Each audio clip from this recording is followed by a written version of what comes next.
di depan muka itu berasa kayak lagi ada yang ngeliatin. Lu tahu nggak sih? Lu lagi tidur merem nih. Terus lu berasa kayak ada yang ngeliatin di sini loh, kayak ada muka di sini. Pas Destu ini buka mata, set.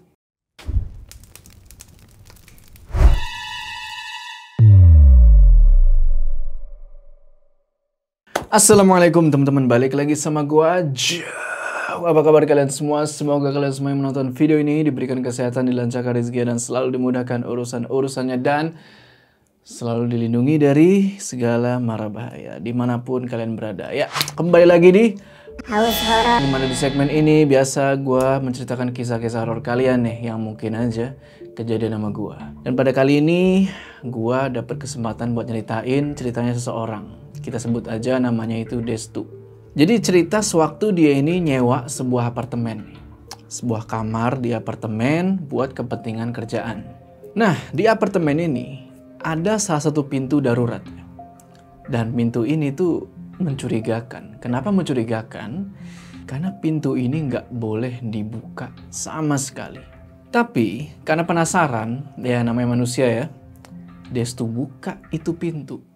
Dan pas pintu itu dibuka, dimulailah kekacauannya. Apa yang bakal terjadi dan sebenarnya apa sih yang disembunyiin sama apartemen ini? Penasaran kan? Tonton video ini terus. Oh ya, bagi kalian yang pengen berbagi cerita kalian tentang ya horor dan semacamnya, kalian bisa kirimkan cerita kalian ke email di bawah ini ya. Ya udah, nggak usah lama-lama lagi ya. Udah siap? Mode horor aktif.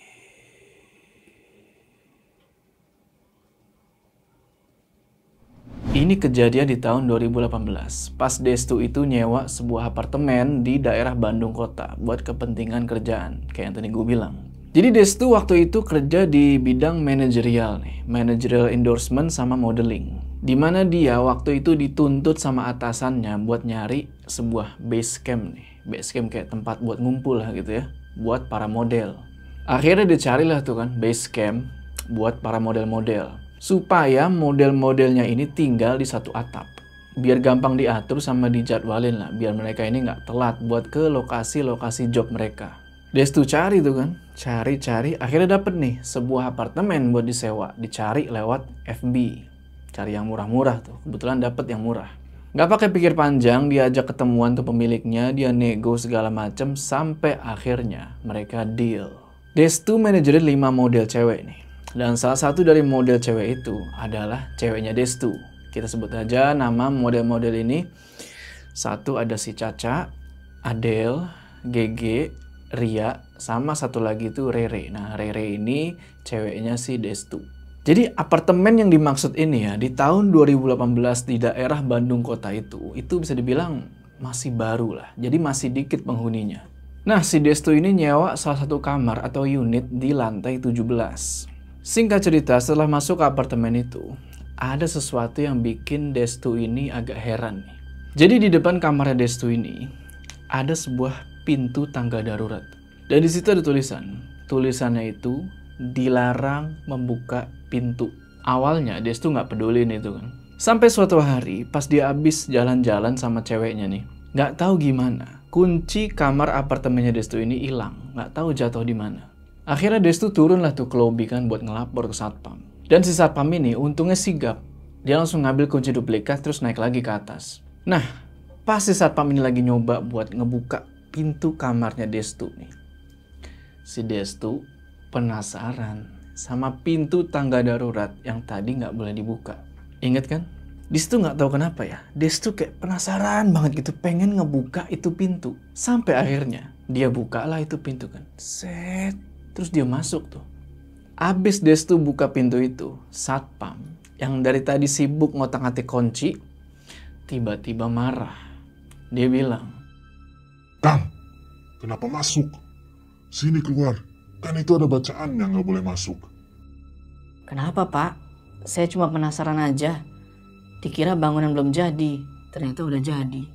Terus kalau ini dilarang dibuka, kalau misalkan ada kebakaran, saya lari kemana? Pokoknya jangan dibuka. Kalau ada apa-apa, saya nggak tanggung jawab. di situ ya Destu cuek aja, tapi dia minta maaf. Singkat cerita, pintu kamar apartemen bisa dibuka nih. Tapi Destu masih kepikiran sama kata-kata si satpam tadi. Sorenya, Destu keluar lagi nih sama ceweknya buat nyari makan. Dan di situ dia masih aja tuh kepikiran sama kata-kata si satpam tadi. Beres makan, mereka berdua pergi nih ke sebuah minimarket buat beli cemilan. Buat beli cemilan, beli snack-snack lah, beli kopi, sama beli rokok. Abis belanja, mereka pun balik lagi ke apartemen nih. Sampai di lobi, mereka terus naik lift nih buat ke lantai 17. Di sini dimulailah keanehan. Pas Destu sama ceweknya ini naik lift, dia pencet dong nomor 17. Net, naiklah tuh lift kan. Naik. Tapi kok ini lift nggak berhenti di lantai 17? Padahal tadi kan udah dipencet. Itu lift, lu mau tahu naik sampai lantai berapa? Lantai 32. Ketika lift itu sampai di lantai 32 ya, ting, ya kan kebuka tuh pintu lift. Set. Dan di lantai 32 itu, hening. Nggak ada orang sama sekali. Posisi waktu itu udah sekitar jam 7 malam. Nggak lama, ketutup lagi nih pintu lift. Destu mulai mikir di situ, wah, ini ada yang nggak beres nih. Pas pintu lift ketutup ya, set, itu nomor lantai ya, tombolnya itu tiba-tiba kayak ada yang mencet-mencetin. Lantai 1, lantai 2, lantai 3, lantai 6, pokoknya itu ada yang mencet. Si Destu nggak akan mencet apa-apaan. Di situ Destu berusaha buat tenang tuh, buat nggak panik. Pelan-pelan dia pencet lagi tuh. Nomor lantai 17. Padahal ya, dalam hati dia ini udah panik bukan main. Tapi dia itu takut kalau dia panik, ceweknya nanti ikutan panik. Singkat cerita, alhamdulillah nih, sampai juga di lantai 17. Nah, baru keluar lift nih, ada kali kira-kira itu 5 langkah. Itu plastik belanjaan yang dibawa sama Destu jebol. Isinya keluar, brak. Padahal itu plastik isinya cuma rokok, snack-snack ringan lah, sama kopi, sasetan kopi. Di situ dia kaget. Dia cuma bisa tatap-tatapan aja tuh sama ceweknya. Dan gak lama, dia kepikiran lagi nih sama omongan si satpam tadi, yang tadi siang. Wah, di situ dia langsung panik, terus lari tuh ninggalin ceweknya. Singkat cerita, Destu masuk ke kamar apartemennya, dan di situ udah ada teman-teman cewek yang lain, yang tadi gue sebutin di atas. Mereka emang udah biasa main setiap hari di situ. Si Adel nanya, kenapa A?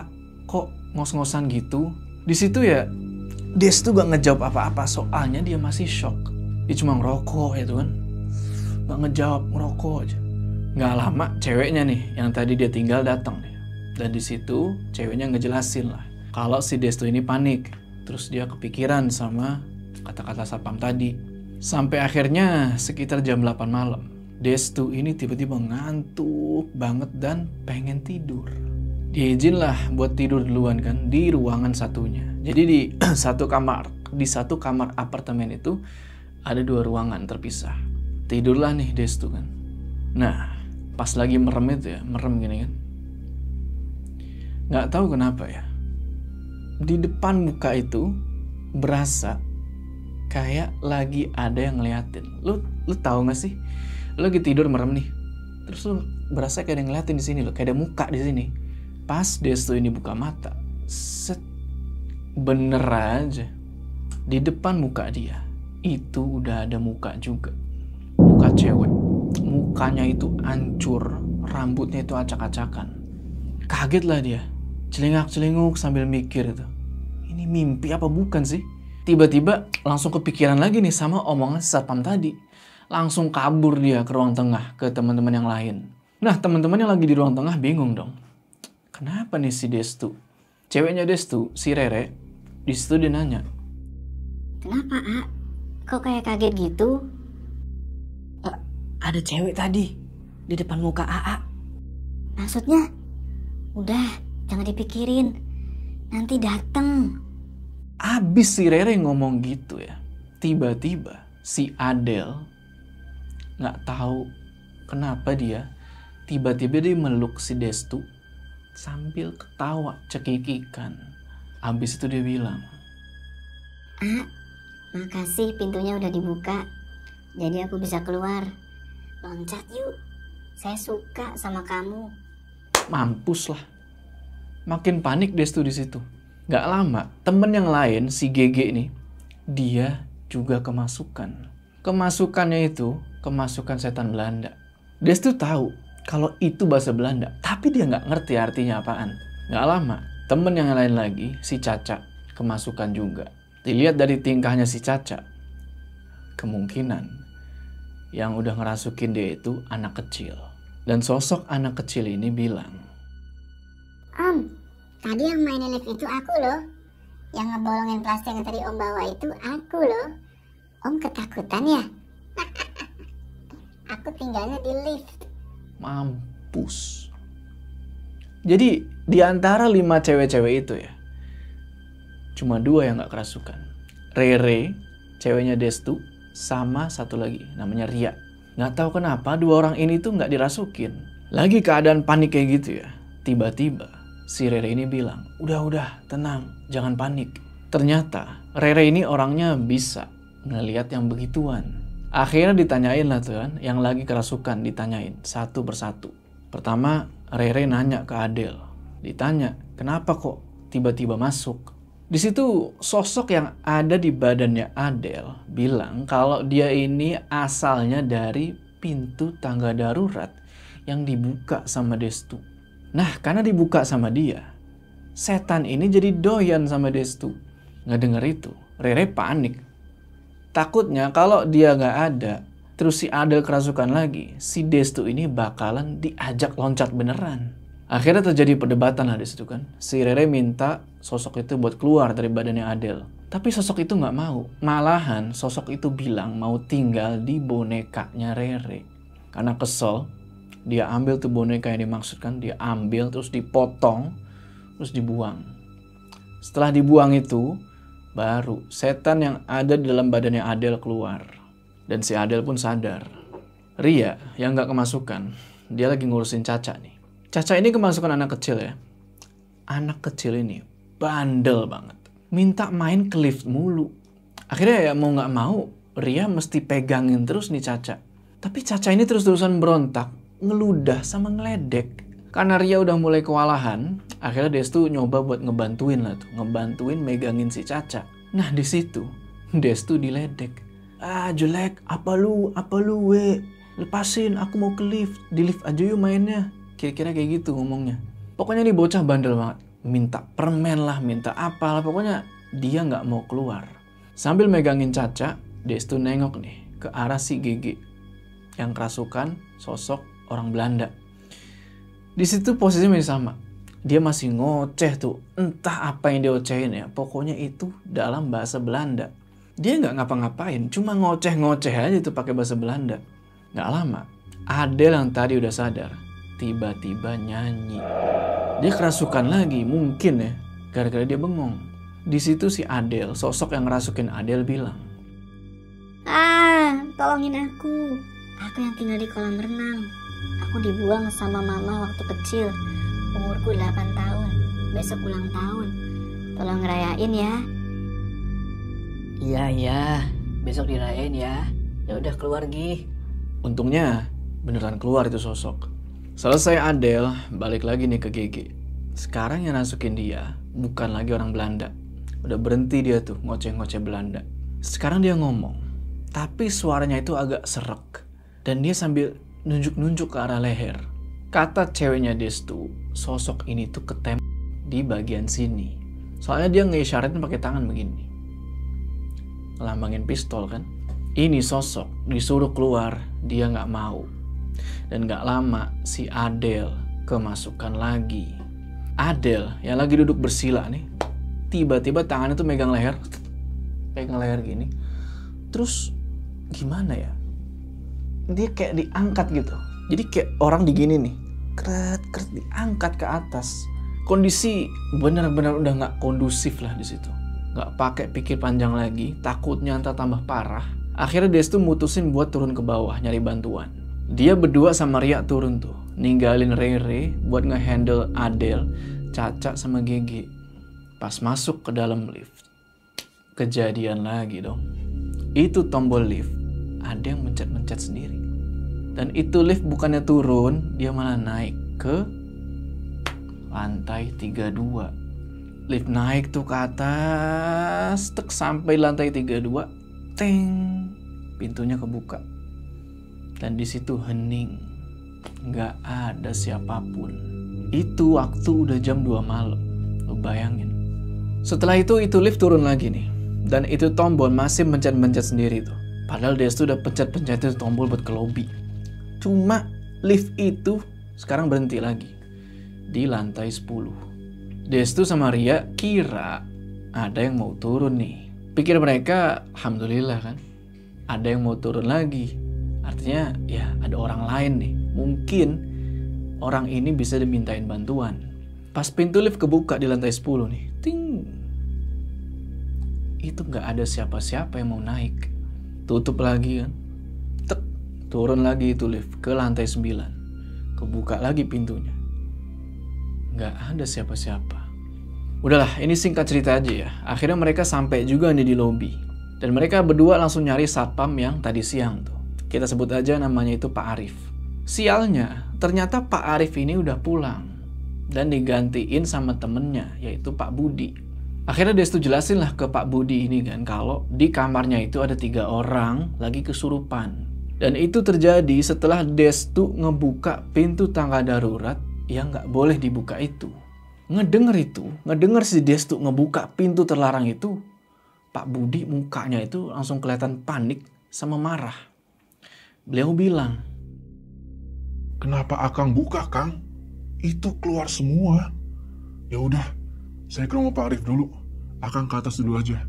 Jaga teman-teman Akang. Singkat cerita, Destu sama Ria naik lagi nih ke atas. Dan mereka kira kondisi udah membaik. Ternyata salah. Justru kondisi itu malah makin menggila. Di situ si Rere udah kewalahan. Karena kata dia yang masuk itu, wah udah banyak banget. Jadi masuk satu keluar, masuk lagi yang lain. Gitu terus. Gak lama, tiba-tiba si GG ini masuk ke ruangan, salah satu ruangan di situ, terus nangis di pojokan. Rere pun ngikutin, berusaha buat ngejagain dia. Nah gak lama, dari arah luar, tiba-tiba kedengeran suara rame-rame nih. Refleks Destu sama Ria nyamperin keluar dong buat ngeliat ada apaan sih. Dan ternyata itu si Caca. Dia lagi ditarik sama 5 orang cowok keluar dari lift. Jadi si Destu sama Ria kecolongan nih. Pas masuk kamar apartemen tadi, dia lupa nutup pintunya lagi. Makanya si Caca ini bisa nyelonong keluar. Kata 5 cowok ini, mereka sebenarnya pengen ke lantai 3. Tapi liftnya ini nggak tahu kenapa maunya itu ke lantai 17. Pas sampai di lantai 17, mereka ngeliat nih, si Caca mau masuk ke dalam lift. Tapi mau masuk ke dalam liftnya itu nggak kayak orang normal. Si Caca itu merem, cuma sambil jingkrak-jingkrakan. Ya mau nggak mau, ditarik keluar lah kan si Caca dari dalam lift. Di situ Destu ngejelasin kalau si Caca ini lagi kesurupan. Dan 5 cowok itu pun ngerti. Akhirnya mereka pun bantuin buat ngebalikin Caca ke kamar. Singkat cerita, nggak lama Pak Arif sama Pak Budi datang nih. Keadaan udah bener-bener parah di situ.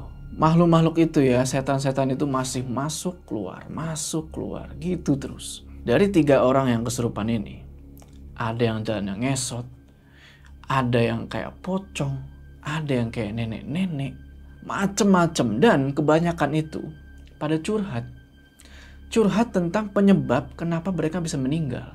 Pak Arif ngomong sambil marah-marah di situ. Kata saya juga apa? Jangan dibuka itu pintunya. Jadi susah kan? Iya Kang, saya minta maaf. Terus gimana ini? Ya udah, saya coba keluarin. Di situ Pak Arif baca-baca sesuatu dan dia coba nih buat keluarin sosok-sosok itu. Tapi nggak ada yang mau keluar. Dan mungkin ya karena Destu ini capek dan kesel sama keadaan, Destu gampar lah itu si Caca sama si Adel.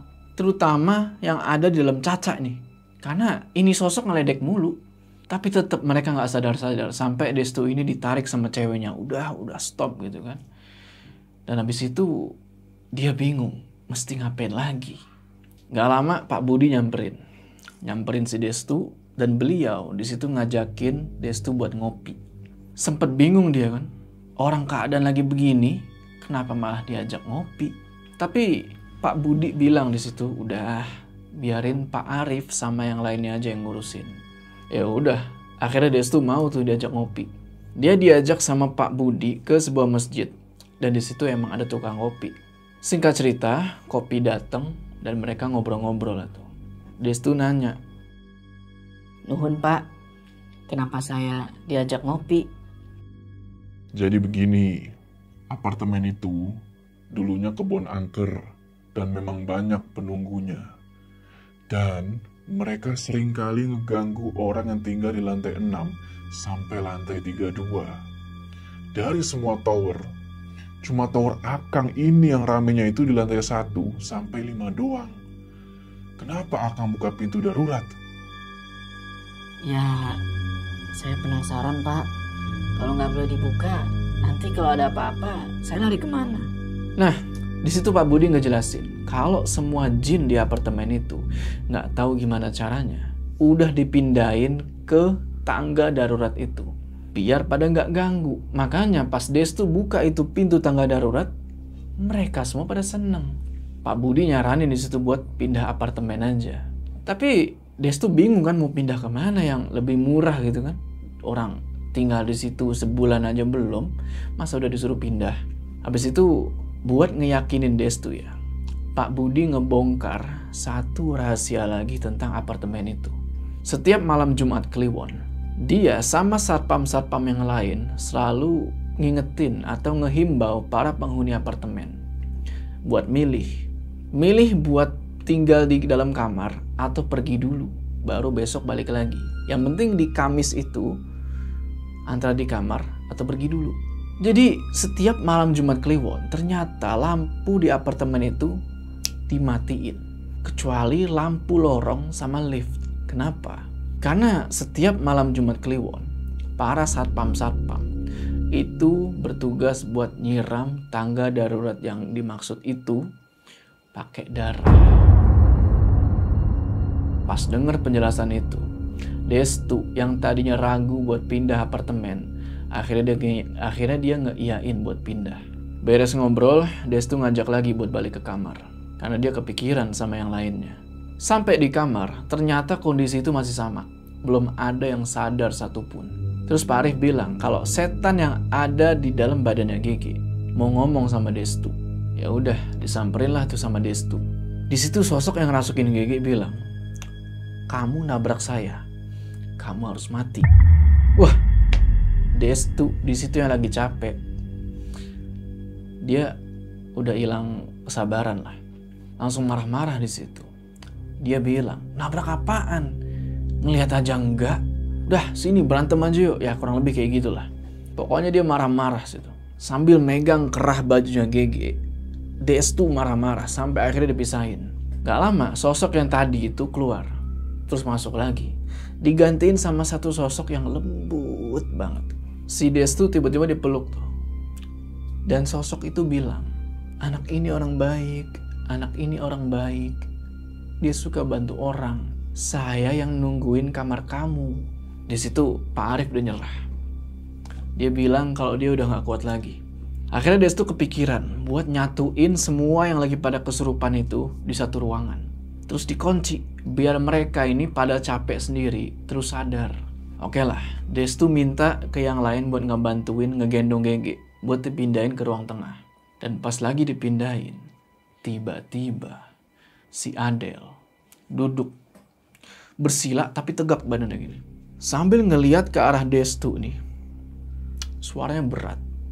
Dia bilang, Sampurasun. "Rampes, dari mana?"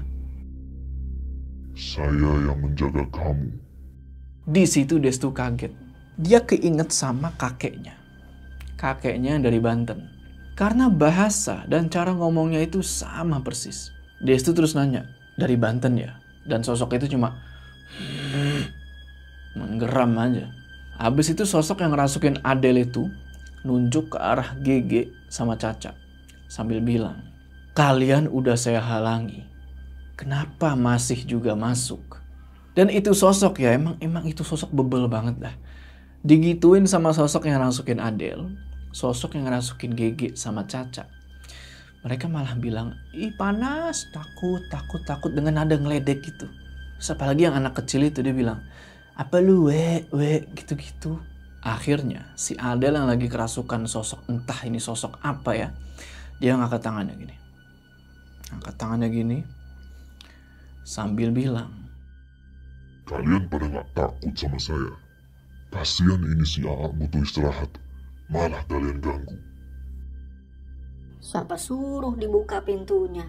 Gak pakai lama, itu si Adel yang tangan kanannya lagi ke atas gini ya, bilang, keluar kalian semua. Brak! Dan lu mau tahu apa yang terjadi?